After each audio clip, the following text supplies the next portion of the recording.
قرار دینا، وہ کہتے تھے یہ جادو ہے، تو جادو قرار دینے اور ان کی سرکشی کا بیان ہے کہ عذاب میں تاخیر کو احسان شمار کرنے کی بجائے مسلمانوں کو تانے دیتے ہیں کہ عذاب کو کس چیز نے روک رکھا ہے۔ آگے چل کے انسان کی خود غرضی کو بیان کیا اللہ تعالیٰ، فرمایا کہ اللہ تعالیٰ کسی انسان کو کوئی نعمت عطا کرتا ہے تو وہ اس پر شکر گزار نہیں ہوتا، لیکن اگر نعمت چھن جانے پر تو پھر نا امید اور ناشکرا ہو جاتا ہے۔ ملی تھی تو پھر اس نے شکر ادا، چلی گئی تو بڑے شکوے کر رہا ہے۔ اسی طرح اگر مصیبت کے بعد کوئی نعمت ملے تو انسان اتراتا ہے، شیخی بھکارتا ہے۔ البتہ جو ہر حال میں صابر شاکر رہے اور عمل صالح کرے تو ان کے لیے بخشش ہے اور بڑا اجر ہے۔ اللہ تعالیٰ نے اپنے نبی پاک صلی اللہ علیہ وسلم کو تسلی کے لیے فرمایا کہ کفار طرح طرح کی فرمائشیں کرتے ہیں، کہتے ہیں کہ آپ پر کوئی خزانہ کیوں نازل نہیں کیا گیا، آپ اور آپ کے صحابہ غربت میں وقت گزارتے ہیں، تو معاذ اللہ یہ وہ طعنہ دیتے تھے کہ کوئی خزانہ کیوں نہیں نازل کیا گیا، اور آپ کی تائید کے لیے فرشتہ کیوں نہ اترا۔ آپ اس پر تنگ دل نہ ہوں، آپ کا کام تو صرف لوگوں کو عذاب الہی سے ڈرانا ہے۔ اس صورت میں بھی قرآن کریم کے کلام الہی ہونے کا انکار کرنے والوں کو چیلنج دیا گیا ہے کہ اپنے تمام حمیتیوں کو ملا لو اور قرآن پاک جیسی 10 صورتیں بنا کے دکھاؤ، لیکن بنا سکتے؟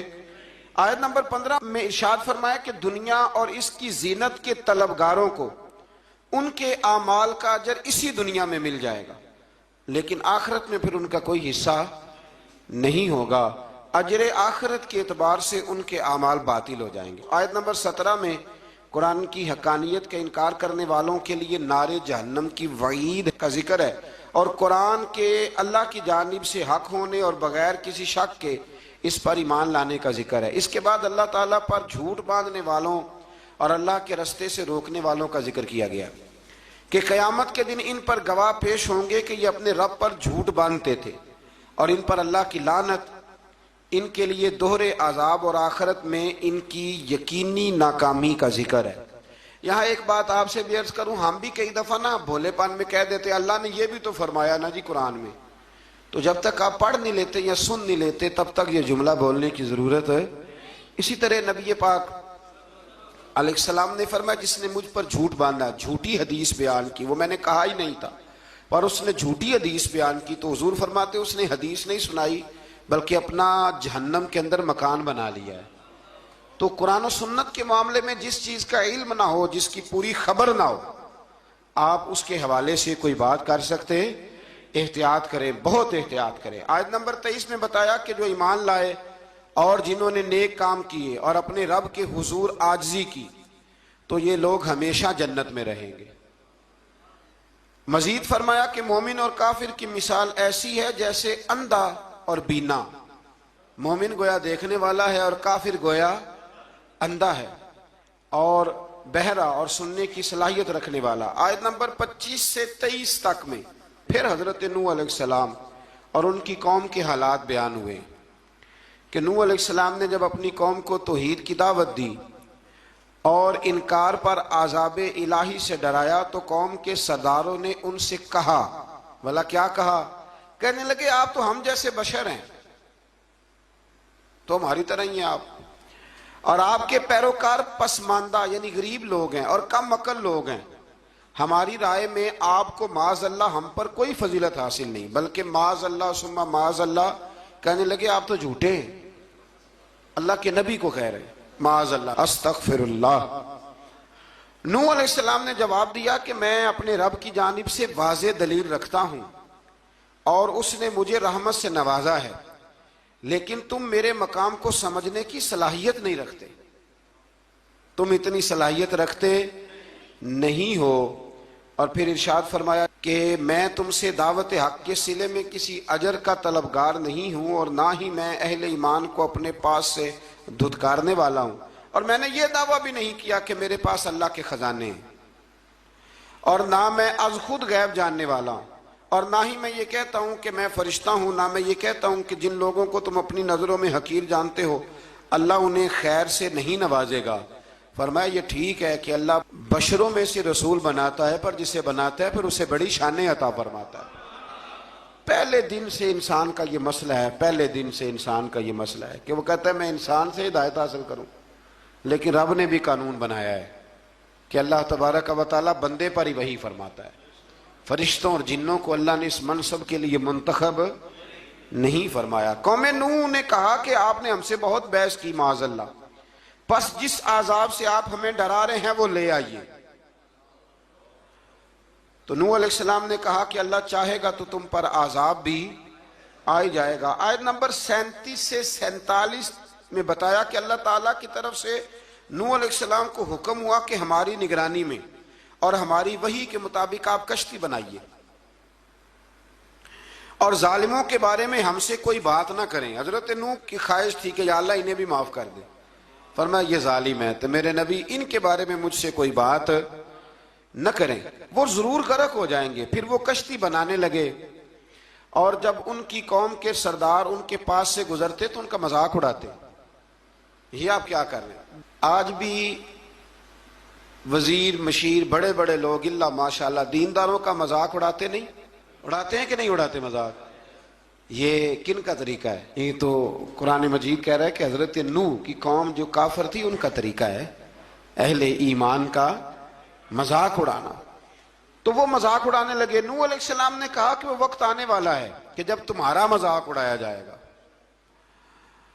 اور تمہیں پتہ چل جائے گا کہ رسوا کن عذاب کس پر آئے گا۔ اللہ تعالیٰ نے فرمایا جب ہمارا حکم عذاب آ پہنچا اور تندور ابلنے لگا، تندور سے آگ نکلا کرتی ہے، پانی نہیں نکلا کرتا، پر نوح علیہ السلام کی قوم پر جب عذاب آیا تو پانی تندور سے نکلا، تندور سے اللہ نے پانی نکالا، جہاں سے پانی نکلا نہیں کرتا، تندور ابلنے لگا۔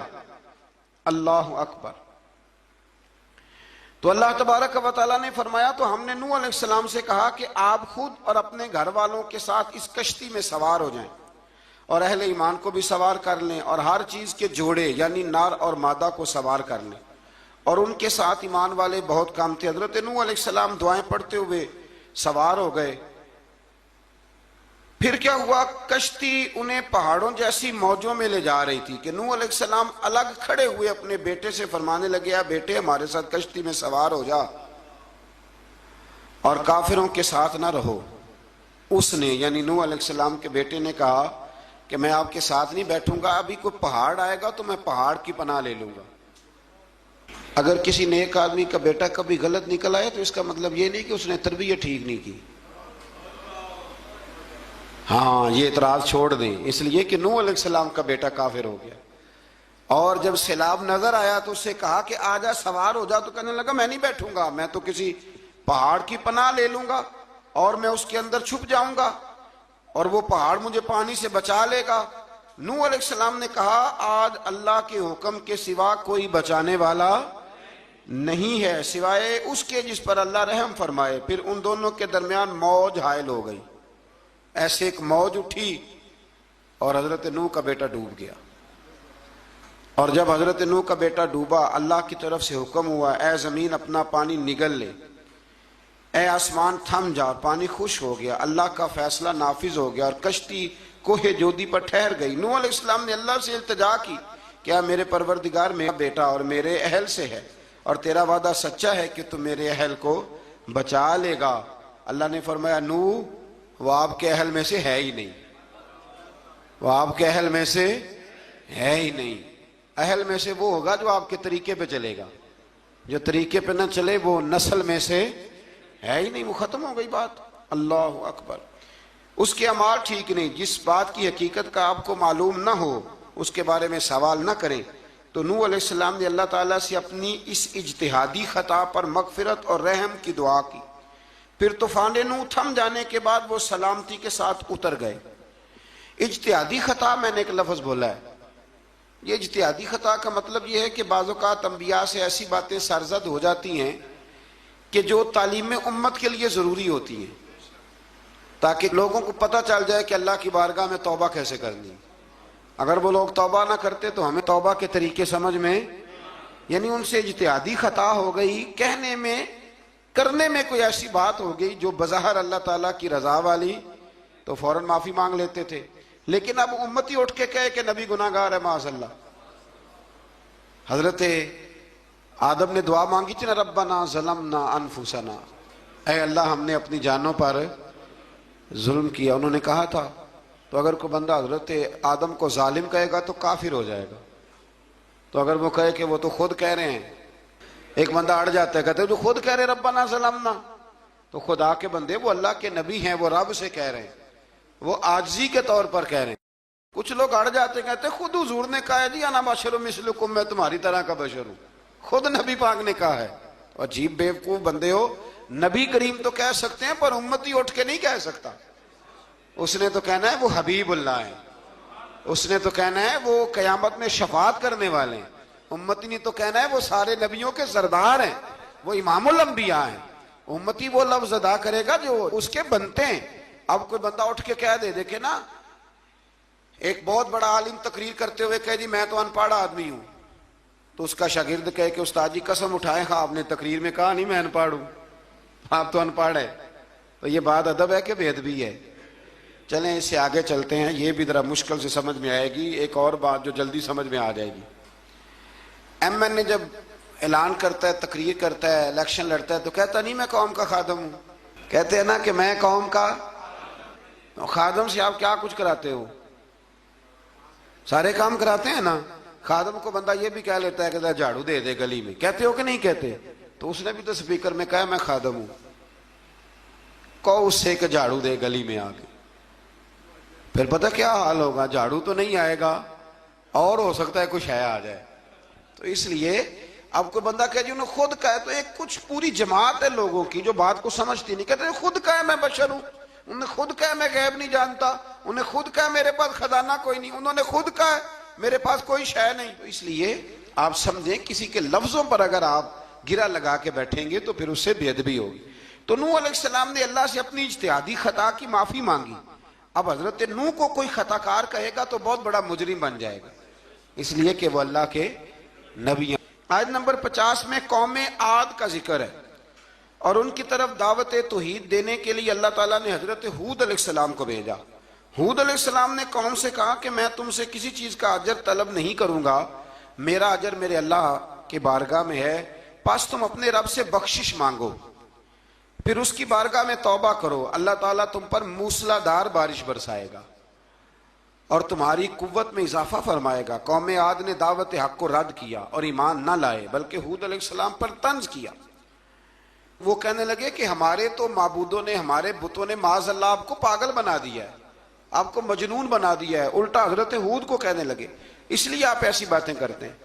ہود علیہ السلام نے کہا میں اللہ کو گواہ بناتا ہوں اور تم بھی گواہ رہنا کہ میں تمہارے شرک سے بری ہوں، اور میں اللہ پر توکل کرتا ہوں، اور میں نے رسالت کا حق ادا کر دیا ہے۔ آیت نمبر 58 میں اللہ تعالیٰ نے فرمایا جب ہمارے عذاب کا وقت آ گیا تو ہم نے اپنی رحمت سے ہود اور ان کے ساتھ مومنوں کو نجات عطا کی۔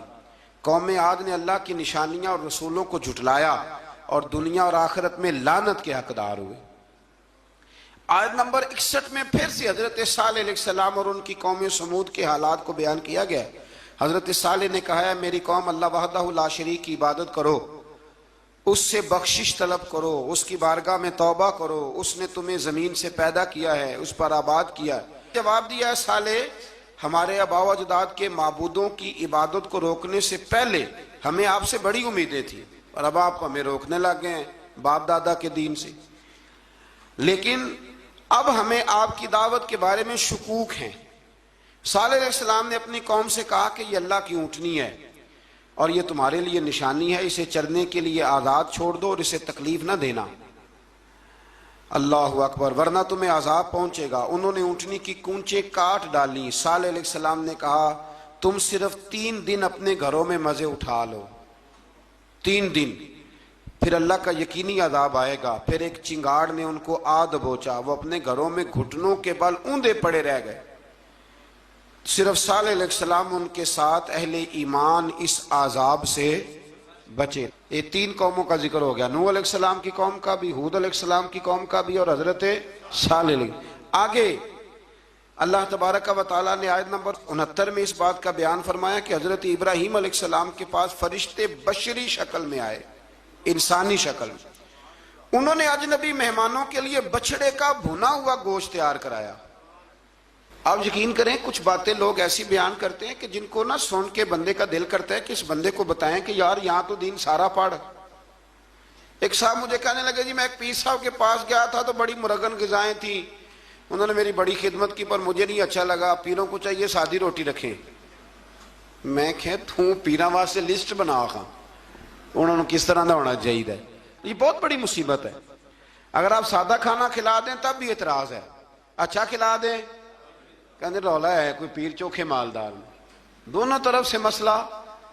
تو کہنے لگا جی نہیں پیروں کا کیا کام ہے، وہ کڑائیاں اور وہ سارے. تو پھر میں نے انہیں کہا کہ آپ اس طرح کریں گھر جا کے نا تو 12ویں سپارے کی تلاوت کریں. حضرت ابراہیم نے اپنے مہمانوں کے لیے بھونا ہوا کھانا تیار فرمایا تھا. تو آپ کیا کہیں گے کہ حضرت ابراہیم درویش نہیں تھے؟ عجیب بات ہے بھائی، آپ ہر بات میں اڑ جاتے ہیں. دین ہم نے وہ لینا ہے جو اللہ کا قرآن ہمیں دیتا ہے اور رسول اللہ کی حدیث ہمیں دیتی ہے. جب انہوں نے دیکھا کہ مہمان کھانے کی طرف ہاتھ نہیں بڑھا رہے تو ان کو ڈر محسوس ہوا. حضرت ابراہیم کو فرشتوں نے کہا کہ ہمیں قوم لوط علیہ السلام کے عذاب کے لیے بھیجا گیا ہے. حضرت ابراہیم کی بیوی کھڑی تھی، اس پر وہ مسکرائیں تو فرشتوں نے اللہ کی طرف سے انہیں حضرت اسحاق علیہ السلام اور اس کے بعد حضرت یعقوب علیہ السلام کی بشارت عطا. اسحاق علیہ السلام حضرت ابراہیم کے بیٹے ہیں اور یعقوب علیہ السلام پوتے ہیں، اور یعقوب علیہ السلام کے بیٹے یوسف علیہ السلام. ہاں اللہ اگر چاہے تو 7 نسلوں میں نبوت رکھ دیتا ہے اگر اس کی منشا ہو. تو حضرت یعقوب کی بشارت دی. انہوں نے حیرت سے کہا کہ ہم دونوں میاں بیوی تو بوڑھے ہیں، اس عمر میں اولاد کیسے ہوگی؟ تو فرشتوں نے جواب دیا اے ابراہیم کے گھر والو، تم پر اللہ کی رحمتیں اور برکتیں ہوں. اللہ کی قدرت پر تمہیں کیوں تعجب ہے؟ اللہ فرماتا ہے کہ بیٹے کی بشارت سن کر ابراہیم کا خوف دور ہو گیا اور پھر وہ قوم لوط کے بارے میں گفتگو کرنے لگے. ابراہیم بہت بردبار، اللہ سے آہوزاری کرنے والے اور اس کی طرف رجوع کرنے والے تھے. اللہ تعالیٰ نے حضرت ابراہیم علیہ السلام کو فرمایا اے ابراہیم اس گزارش سے آپ گریزاں رہیں، اس کا یقینی فیصلہ ہو چکا ہے اور ان پر نہ ٹلنے والا عذاب نازل ہو کے رہے گا. وہ کیا گناہ کرتے تھے لوط علیہ السلام کی قوم میں میں نے بتایا تھا، مرد مردوں سے بدفعلی کرتے. تو حضرت ابراہیم نے بھی عرض کی، بار بار گزارش کی، بحث کی کہ اللہ مہربانی فرما ان کا عذاب. آپ دیکھیں نبیوں کے حوصلے کتنے بڑے ہیں. قومیں تنگ کرتی ہیں اور طرح طرح کی باتیں کرتی ہیں اور پیغمبر پھر بھی کہتے ہیں یا اللہ مہربانی فرما، اے اللہ ان سے عذاب. آیت نمبر 77 میں حضرت لوط علیہ السلام کی قوم کی بدعمالیوں اور لوط علیہ السلام کے اپنی قوم کو بدعمالیوں کے باعث فرشتوں کی آمد، قوم کے بدعمال لوگوں کے دوڑ کر آنے اور حضرت لوط کو ان کے سمجھانے اور ان کے انکار پر مضطرب ہونے کا ذکر ہے، جس پر فرشتوں نے حضرت لوط کو تسلی دی کہ آپ فکر نہ کریں، ہم آپ کے رب کے فرشتے ہیں، یہ آپ اور ہم تک نہیں پہنچ سکیں گے. آپ رات کے آخری حصے میں قوم کی طرف توجہ کیے بغیر ہجرت فرما لیں، اس لیے کہ صبح کے وقت ان پر عذاب آئے گا. جب اللہ کا عذاب آیا تو اس نے بستی کے اوپر کے حصے کو نیچے کر دیا اور قوم لوط کے اوپر اللہ کی طرف سے لگاتار نشان زدہ پتھر برسائے گئے. لگاتار پتھر آئے. آیت نمبر 84 میں اللہ تعالیٰ نے حضرت شعیب علیہ السلام اور ان کی قوم کا ذکر فرمایا ہے اور ان کے جرائم کو بیان کیا گیا ہے. وہ ناپ تول میں کمی کرتے تھے، دوسروں کو چیزیں کم تول کر دیتے تھے. اللہ تعالیٰ نے ان سے فرمایا کہ فساد فی الارض سے باز آؤ اور اپنے سے پہلے سرکش امتوں کا انجام دیکھ لو. جب حضرت شعیب کی نصیحتوں کا ان پر اثر نہ ہوا تو پھر اللہ تعالیٰ نے انہیں بھی عذاب سے ہلاک کر دیا.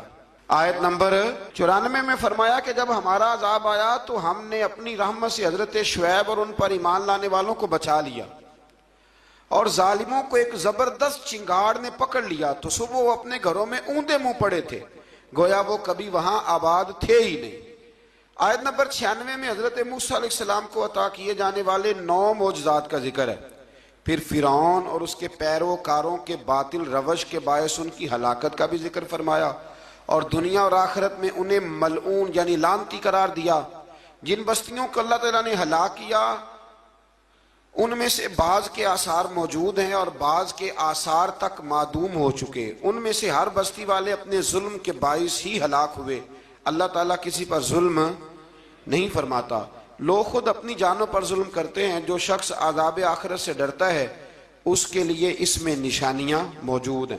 آیت نمبر 106 سے اللہ تعالیٰ نے انجام کے اعتبار سے لوگوں کی دو قسمیں بیان کی۔ دو قسمیں فرمایا، ایک ہیں سعادت مند لوگ اور دوسرے ہیں بدبخت۔